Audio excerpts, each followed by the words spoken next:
ৰাজ্যত বৰ্তমানেও অব্যাহত আছে গোধনৰ চোৰাং বেহা প্ৰতিনিখাই অসমৰ পৰা বাংলাদেশলৈ সৰবৰাহ হৈ আছে শ শ গৰু দক্ষিণ কামৰূপৰ গৰৈমাৰী বৰাখাটৰ পৰা যন্ত্ৰচালিত নাৱেৰে গৰু সৰবৰাহ গৰু চুৰি চক্ৰৰ নাৱৰ দ্বাৰা গাড়ীৰে সীমান্তইদি বাংলাদেশলৈ গৰু সৰবৰাহ কৰি আহিছে চক্ৰটোৱে দৈনিক শ শ গৰু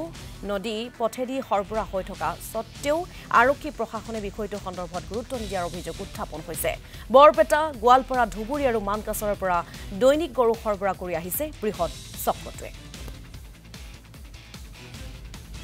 বিভিন্ন অঞ্চলত শুনিবলৈ পাইছো বা দেখিবলৈ পাইছো মোৰ গাঁৱৰ পৰাও বিভিন্ন ধৰণে গৰু চুৰিৰ এটা চক্ৰ আমি গৰু চুৰ হোৱা বুলি আমি বিভিন্নজনে জনাইছে বা আমি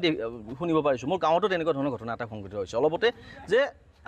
চাৰিচকীয়া বাহনৰে চিটবিলাক খুলি তাত গৰু ভৰাই পেলাই ৰাতিৰ ভিতৰত চুৰ কৰি পেলাই এই গৰুবিলাক বিভিন্ন ঠাইলৈ সৰবৰাহ কৰা বুলি আমি জানিব পাৰিছোঁ এই গৰুবিলাক আমি জানিব পৰা মতে এই গৰুবিলাক সম্পূৰ্ণৰূপে আমাৰ যি গৰৈমাৰী অঞ্চলৰ যি বৰাঘাট আমাৰ যি ঘাট আছে জিৰ' চক বৰাঘাট জিৰ' চকত এই গৰুবিলাক লোড কৰে আৰু এই গৰুবিলাক লোড কৰি তাৰ পৰা বিভিন্নজন ব্যক্তিয়ে মই আজি নামসমূহ নকওঁ ইয়াতে ইয়াৰ পৰা আমাৰ যি বৰাঘাট জিৰ' চক আছে তাৰ পৰা নি ৰাণী অঞ্চললৈ গৈ বাংলাদেশ বৰ্ডাৰ পাৰ কৰাই দিয়ে তো আমি অনতিবিলম্বে হিমন্ত বিশ্ব শৰ্মাৰ দাবী উত্থাপন কৰিছোঁ আৰু আমি আমাৰ যি গৰৈমাৰী ভাৰপ্ৰাপ্ত বিষয়াজন আছে তেখেতকো আমি দাবী উত্থাপন কৰিছোঁ আপুনি অনতিবিলম্বে এই ক্ষেত্ৰত ব্যৱস্থা লওক